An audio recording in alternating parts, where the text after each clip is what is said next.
Saudara-saudari yang terkasih dalam Tuhan, Yesus mengajak 3 orang muridnya untuk naik ke sebuah gunung.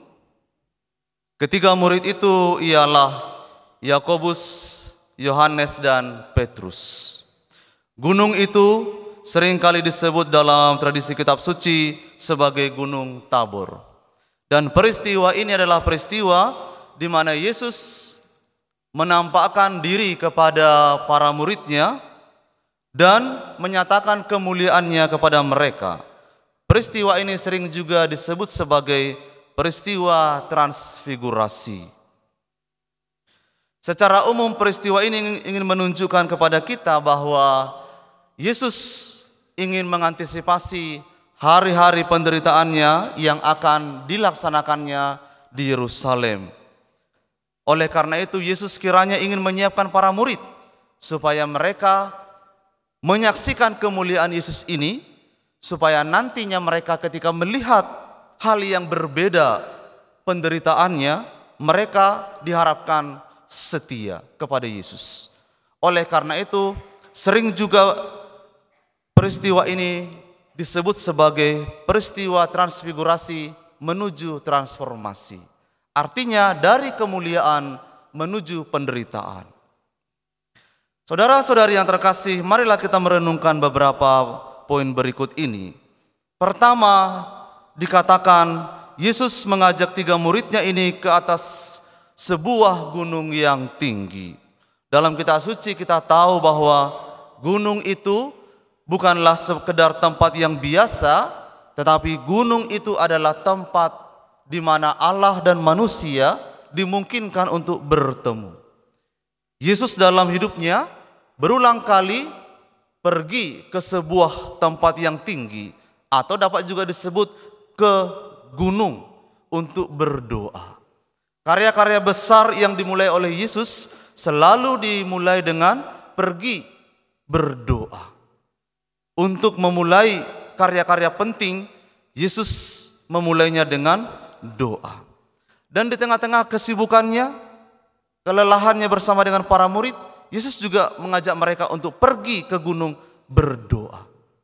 Yesus mengajak para muridnya untuk berani mengambil hari-hari sepi, untuk menarik diri dari kesibukan mereka, menyepi, masuk ke dalam keheningan dan berdoa. Kemudian yang kedua, para saudara-saudari, doa dalam peristiwa ini diwartakan kepada kita sebagai sebuah pengalaman. Doa pengalaman manusia akan Tuhan. Tuhan yang hidup di dalam hati orang yang berdoa. Maka doa bukanlah fantasi atau ilusi. Doa itu haruslah pengalaman yang mengubah kita semakin dekat dengan Allah dan semakin berani untuk meninggalkan ego kita. Dalam doa di hadapan para muridnya, Yesus berubah rupa. Pakaiannya sangat putih berkilauan. Kitab suci memberi kesaksian bahwa tidak ada orang di dunia ini yang dapat menenun pakaian sekilat itu, seputih itu, secemerlang itu, seindah itu. Untuk menunjukkan kepada kita bahwa doa memang lebih dari sekedar ungkapan verbal. Doa itu adalah pengalaman yang memberi kita sejuta banyak pengalaman yang baru. Bila orang sungguh-sungguh masuk dalam doa yang benar, maka orang akan menemukan pengalaman-pengalaman yang selalu baru. Dan yang paling penting adalah doa itu akan mengubah kita untuk mengenal Allah, mengenal diri kita sendiri, dan mengenal lingkungan sekitar kita dengan lebih baik. Doa yang benar akan selalu menghantar orang untuk memasuki hal-hal yang baru. Petrus kiranya tidak keliru ketika dia berkata, "Rabi, betapa indahnya di tempat ini. Baiklah kita dirikan 3 kemah. 1 untuk engkau, 1 untuk Musa, 1 untuk Elia." Itu muncul secara spontan dalam diri Petrus. Karena memang pada peristiwa berdoa itu, Petrus melihat sesuatu yang baru. melihat sesuatu yang sangat ilahi, lebih dari sekedar keindahan dunia ini. Maka Petrus tidak keliru ketika mengatakan itu. Yang barangkali menjadi keliru ialah ketika Petrus punya niat untuk tinggal hanya di situ. Petrus kiranya ingin berlama-lama di situ. Petrus ingin mencari nyaman, aman, tentram. Doa bukanlah untuk mencari aman, nyaman untuk diri kita sendiri. Tapi doa itu adalah panggilan bagi kita untuk dekat dengan Yesus dan ikut Yesus sampai pada akhirnya kita bersama dengan Dia. Yesus tidak ingin mereka hanya kagum akan Yesus pada peristiwa kemuliaan itu.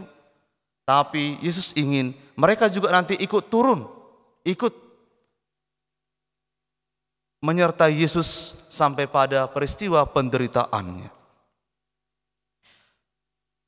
Saudara-saudari yang terkasih, Petrus itu orang yang spontan, niatnya baik. Tapi nanti kita lihat, Petrus tidak akan setia juga kepada Yesus. Ketika dia melihat kemuliaan Yesus, dia ingin setia, ingin lama bersama dengan Yesus. Tapi lihat, sebelum Yesus disalibkan, Petrus sudah akan menyangkal Yesus sebanyak 3 kali. Dan disangkal pada peristiwa yang sangat menderita. Kalau Bapak Ibu menyaksikan film di mana Yesus itu menderita, kisah-kisah penderitaannya, kita merasa sedih sekali. Bahkan Yesus itu menderita bukan hanya karena dia harus pikul salib, harus menderita tubuhnya luka-luka. Tapi yang paling menyedihkan adalah dia harus melihat sendiri, mendengar sendiri dengan telinganya, dan merasakan dengan hatinya betapa orang yang bersama dia, orang yang mengaku dia adalah Tuhan, justru berkata dengan lugas, "Aku tidak mengenal dia." Itu peristiwa yang sangat seolah-olah salib itu begitu menimpa Yesus dan jatuh. Sehingga para saudara-saudari, kita bisa merasakan betapa manisnya perkataan ini. "Rabi, betapa indahnya tinggal di sini, tapi pada waktunya nanti saya tidak mengenal orang itu." Sebanyak 3 kali lagi. Dan itu mengucurkan seolah-olah air mata. Dan Yesus pada waktu itu mungkin sudah kehabisan air mata untuk menunjukkan betapa sedihnya pilunya dikhianati oleh orang yang bersama dengan dia. Saudara-saudari yang terkasih, sikap semacam itu yang perlu kita hindarkan dalam kehidupan rohani kita. Kehidupan doa kita haruslah lebih dalam dari sekedar perasaan senang, suka, dan afeksi semata dalam kehidupan doa. Setelah Yesus menunjukkan kemuliaannya kepada para murid, maka mereka melihat di situ ada 2 tokoh besar, Elia dan Musa, berbicara kepada Yesus. Dan di situ Bapa menyatakan, "Inilah putraku yang kukasihi, dengarkanlah dia." Saudara-saudari yang terkasih, kiranya pewartaan ini lalu membuat para murid itu mulai tersadar, oh ternyata ini bukanlah hanya sekedar untuk melihat kemuliaan Yesus. Tetapi ini adalah suatu pernyataan bahwa Yesus itu memang adalah sungguh-sungguh Putra Allah yang terkasih. Dan pada saat yang sama Allah mempersembahkan putranya yang terkasih itu kepada dunia ini untuk menyelamatkan dunia ini sebagai kurban penebusan. Saudara-saudari, Yesus itu menjadi kurban untuk silih atas dosa-dosa kita, dosa-dosa dunia ini. Saya seringkali para saudara-saudari senang merenungkan Yesus itu sebagai anak domba Allah. Karena dalam perjanjian lama, anak domba itu dipilih, domba yang terbaik, yang tidak ada cacat celanya. Dan itu dipersembahkan di Bait Allah di Yerusalem sebagai penebusan, sebagai peringatan pembebasan bangsa Israel dari tanah Mesir ke tanah Kanaan. Yesus, anak domba, harus diambil yang terbaik sebagai sebagai persembahan terbaik kepada Allah. Nah, Yesus itu telah menjadi anak domba yang juga menjadi kurban keselamatan bagi bangsanya, bagi kita orang-orang yang berdosa, dan bagi seluruh dunia ini. Dia seperti dikatakan dalam kitab suci bahwa bukanlah orang yang berdosa. Dia sama seperti kita tapi tidak berdosa. Tapi dialah yang telah dipilih dan memberikan dirinya untuk menjadi kurban sembelihan lewat pengorbanannya di salib untuk kita.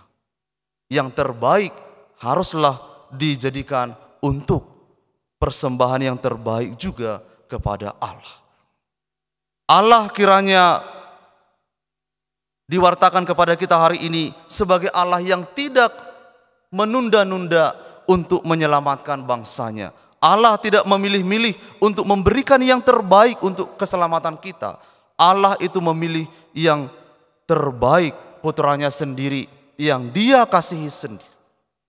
Betapa berharganya kita ini para saudara-saudari, bukan ditebus oleh darah yang lain, bukan ditebus dengan kurban-kurban yang lain, persembahan-persembahan yang lain yang dapat dibuat oleh manusia.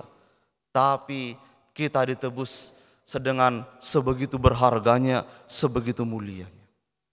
Maka pertanyaannya untuk kita renungkan dalam hati, beranikah kita untuk setia kepada Allah? Bukan hanya dalam peristiwa-peristiwa kemuliaannya, tapi juga dalam peristiwa penderitaan. Semoga hari-hari Prapaskah ini adalah momen-momen penting bagi kita untuk mengingat-ingat kembali, merenungkan kembali betapa besar, betapa agungnya kasih Allah kepada kita. Benar yang dikatakan kitab suci, Allah adalah kasih, kasih adalah kurban.